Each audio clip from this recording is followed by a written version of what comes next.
पता है, घर में एक ऐसी जगह है जिसे साफ करने के बाद मुझे सबसे ज़्यादा सुकून मिलता है। और अजीब बात ये है कि वहाँ ज़्यादा देर लगती भी नहीं है। बस थोड़ा सा वक्त, थोड़ा सा प्यार और पूरा घर जैसे अलग ही फील होने लगता है। हाँ, मैं अपने मंदिर की बात कर रही हूँ। आज सबसे पहले वहीं साफ किया, भगवान जी को प्यार से सजाया और फिर बस थोड़ा कुछ वहीं बैठकर लगा कि शायद घर को संभालते संभालते कभी कभी हमें अपने मन को भी थोड़ा संभाल लेना चाहिए। और मेरे लिए मंदिर की सफाई बस एक काम नहीं है, ये मेरे दिन का वो छोटा सा वक्त है जहाँ मैं बिना कुछ मांगे बस थोड़ी देर सुकून महसूस करती हूँ। और यहाँ मंदिर को पूरी तरीके से साफ किया और छोटे विहान ने ना मेरा बहुत साथ दिया।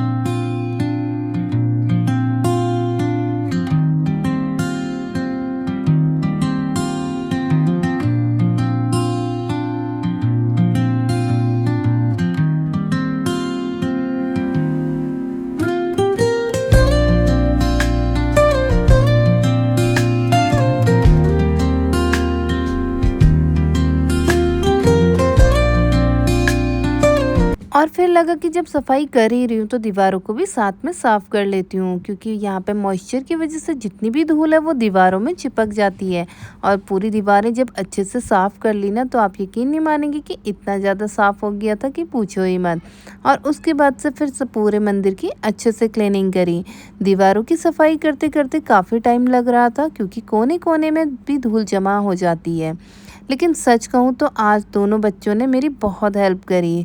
रुद्रांश ने भी सपोर्ट किया, तभी ये काम हो पाया, क्योंकि काफ़ी टाइम लग गया था काम में। और अब तो सबसे बड़ी बात यह है कि फेस्टिवल आने वाले हैं और फेस्टिवल की तैयारी में सबसे पहले मेरा मन मंदिर की सफाई करने का ही हुआ। पता नहीं क्यों, लेकिन जब घर की सफाई शुरू करती हूँ ना, तो सबसे पहले भगवान जी का घर ही याद आता है। ये मंदिर प्लाईवुड का बना हुआ है, इसलिए मैं इसे कभी भी गीले कपड़े से क्लीन नहीं करती। मैं हमेशा फर्नीचर क्लीनर से ही इसकी सफाई करती हूँ, ताकि वुड पे मॉइस्चर ना रहे और इसका फिनिश भी खराब ना हो। और ये फर्नीचर क्लीनर मैंने अमेज़न से मंगवाया था और मंदिर की सफाई के लिए मुझे काफ़ी कन्वीनियंट लगता है।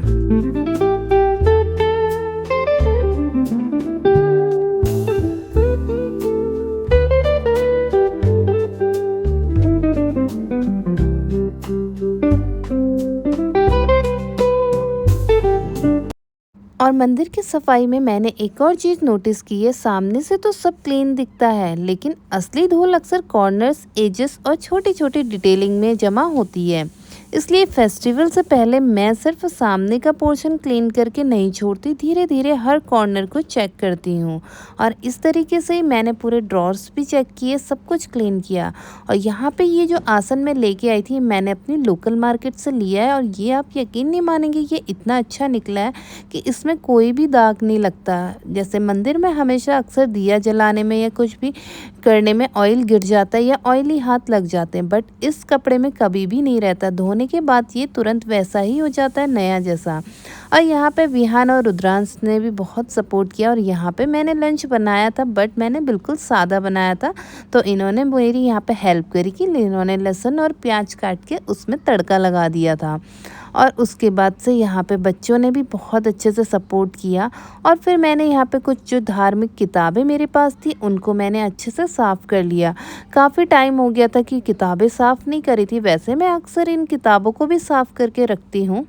और धीरे धीरे यहाँ पे थोड़ी थोड़ी करके मैंने कुछ धार्मिक पुस्तकें भी ऐड करनी चालू कर दी। हालांकि अभी बहुत ज़्यादा टाइम मुझे इनका पढ़ने का मिलता नहीं, क्योंकि मेरे साथ विहान, रुद्रांश दोनों हैं और अभी मेन उनको देखना मुझे होता है, तो इसलिए। और यहाँ पे बुक्स इस तरीके से इतनी गंदी हो जाती थी, तो मैंने इस तरीके से इनकी सफाई करी, क्योंकि ऑयल के हाथ लग जाते तो बुक्स अक्सर गंदी हो जाती है। और यहाँ पे रुद्रांश का ये चेहरा देख के तो मैं बिल्कुल ही नहीं रह पाई, और मैं तुरंत अपना काम छोड़ के उठ के आई और मैंने हैंड वॉश किए और उसके बाद से रुद्रांश को उठा लिया, क्योंकि ये बेचारा बच्चा बहुत देर से वेट कर रहा था मम्मा कब आएगी, और बहुत देर से इसने मुझे काम करने भी दिया था।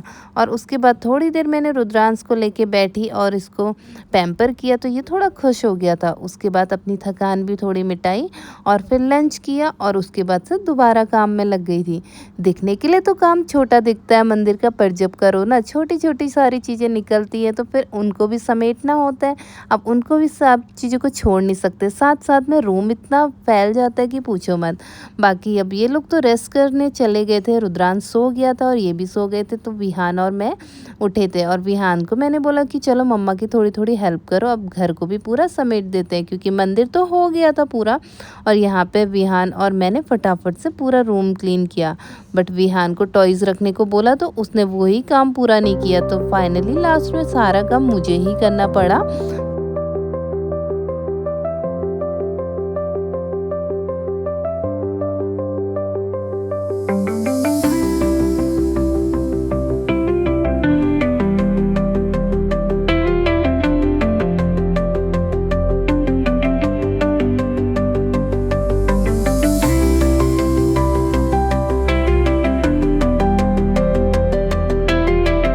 मुझे लगता है कि हर बार बच्चों को ये कहना ज़रूरी नहीं है साइड में रहो, मम्मी काम कर रही है, ज़रूरी नहीं होता, आप अभी बहुत छोटे हो। उनकी एज के हिसाब से छोटी-छोटी चीज़ों में उन्हें भी इन्वॉल्व करना बहुत ज़रूरी है। तभी वो भी समझ पाएँगे कि हम भी घर का एक पार्ट हैं। आज उनकी छोटी हेल्प ना कल उनके लिए बहुत बड़ी हेल्प बन जाएगी। सफाई करते-करते कब टाइम निकल गया पता ही नहीं चला, और जब फाइनली मंदिर क्लीन हो गया ना, सारी डस्ट निकल गई, सब कुछ नीट एंड क्लीन हो गया तो बहुत सुकून मिला। फिर मैंने पूजा की और बाद में दिया जलाया शाम को। और उसके बाद और शायद इस तरह फेस्टिवल की असली फीलिंग भी आती है जब घर साफ हो, बच्चे आसपास हो, दिया जल रहा हो और मन में बस एक सुकून हो। और यहाँ पे विहान ने कुछ यहाँ पे बनाया था अपने स्कूल का प्रोजेक्ट, जिसमें उसने मम्मी पापा और अपने को और भाई को बनाया था। और लास्ट में फाइनली मैं यहाँ पे झाड़ू लगा के पूरी मैट को भी साफ़ कर देती हूँ क्योंकि मैट मुझे धोनी थी, और क्योंकि इसमें बच्चों ने ना पानी गिरा दिया था। और अब मेरा काम हो गया यहाँ पे कंप्लीट।